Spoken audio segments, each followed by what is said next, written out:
السلام علیکم ورحمۃ اللہ وبرکاتہ نحمدہ ونصلی علی رسولہ الکریم اما بعد اعوذ باللہ من الشیطان الرجیم بسم اللہ الرحمن الرحیم۔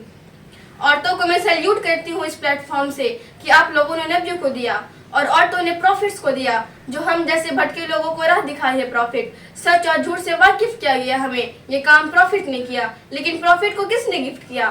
وہ عورتوں نے کیا، ماں کی شکل میں۔ اور کیا چاہیے عورتوں کو؟ شکر ادا کرنا چاہیے کہ ایسا مقام اللہ نے عورتوں کو دیا۔ آپ لوگ لیڈرز پیدا کرنے کے لیے آئی ہے۔ آپ صلی اللہ علیہ وسلم یہ گلوبل کیسے لیڈرز بنے؟ Never before never after. آپ صلی اللہ علیہ وسلم سے پہلے نہ کوئی تھا اور قیامت تک آپ جیسا نہ کوئی آنے والا ہے، لیکن ایک ماں نے جانا ہے آپ صلی اللہ علیہ وسلم کو، تو فخر کرنا چاہیے کہ ایسا مقام اللہ نے عورتوں کو دیا۔ ایک دور تھا جب بچی پیدا ہوتی تھی عرب میں تو اسے زندہ کچلا جاتا تھا، زندہ مارا جاتا تھا۔ اگر آج کے دور میں ایسا ہوتا تو سارے لوگ سڑک میں آ جاتے، ایک موومنٹ چلتا، ایک آواز اٹھتی کہ ظلم ہو رہا ہے، یہ ظلم ہو رہا تھا عرب ورلڈ میں، اور ایک آواز اٹھی آپ صلی اللہ علیہ وسلم کی، جنہوں نے وومنس کو، عورتوں کو، بچیوں کو ڈیفائن کیا۔ کیسا ڈیفائن کیا؟ یہ کہہ کر ڈیفائن کیا کہ جو بچی پیدا ہو رہی ہے تو زندہ دفنایا جا رہا ہے نا، وہ لوگ آپ کے گھر میں رحمت بن کر آ رہی ہے، یہ لڑکی آپ کے گھر میں رحمت بن کر آ رہی ہے۔ اس سے بڑا ایوارڈ عورتوں کو کوئی نہیں دے سکتا۔ اور جیسے آپ بڑی ہوتی ہے، آپ کی شادی ہوتی ہے تو پہلے آپ ماں نہیں بنتی، پہلے بیوی بنتی ہے، کسی کی شریک حیات بنتی ہے۔ جیسے آپ بیوی بنتی ہے تو آپ اپنے شوہر کے ایمان کو کمپلیٹ کر دیتی ہے، مکمل کر دیتی ہے۔ یعنی آپ کے ہسبینڈ کا ایمان تو تھا لیکن آدھا ایمان تھا، جیسے آپ ان کی زندگی میں آئی اس بندے کا ایمان مکمل ہو گیا، کامل ہو گیا۔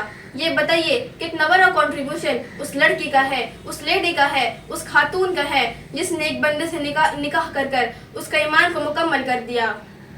اور پھر جب آپ ماں بنتی ہے یعنی بچے ہوتے ہیں تو اس بچے کی جنت ماں کے قدموں میں ہے، یہ آپ صلی اللہ علیہ وسلم نے کہا۔ اور عورتیں سمجھتی ہے کہ ہمیں دنیا سے ڈسکرمنیٹ کیا جا رہا ہے، لیکن اسے خوش ہونا چاہیے کہ تحفہ آپ صلی اللہ علیہ وسلم نے عورتوں کو دیا ہے۔ میری بہن، اگر آپ اپنی زندگی کو گولڈن بنانا چاہتی ہے تو ہمیں اپنے نبی کی باتوں کی تعلیم حاصل کرنی ہوگی، سیرت النبی کی مطالعہ کرنی ہوگی کہ آپ اپنی بیٹی کو کیسی تعلیم دی تھی۔ آپ نے ایسا عمل پیش کیا کہ میرے نبی نے فرمایا کہ میری بیٹی فاطمہ جنت میں عورتوں کی سردار ہوگی، کہ آپ فاطمہ میں بھی اسلام پر عمل کرنے والی بنی۔ آپ چاہتی تو آپ جنت سے بھی کھانا منگوا سکتی تھی، لیکن آپ نے اپنے والد کی امت کے بارے میں خیال کیا کہ کہیں وہ یہ نہ کہے کہ آقا کی بیٹی کے لیے تو جنت سے کھانے آتے تھے۔ میری بہن ذرا سوچے، ذرا غور کرے کہ اس وقت ہم پیدا بھی نہیں ہوئے تھے اور اعلیٰ رسول کی اعلیٰ خاندان کی ہر فرد کو یہ فکر تھی، اس امت کے بارے میں فکر تھی، اور آج ہم تھوڑی سی لذت کے لیے، تھوڑی سی سکون کے لیے اپنے ایمان کو بیچ دیتے ہیں۔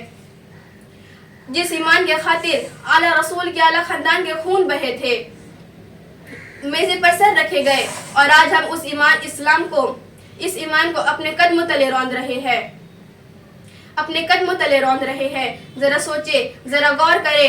میری بہن، اگر میری بات حق ہے تو اس بات کو ضرور دوسروں تک پہنچائے اور اس امت کے لیے دعا کرے۔ وما علینا الا البلاغ۔ السلام علیکم ورحمۃ اللہ وبرکاتہ۔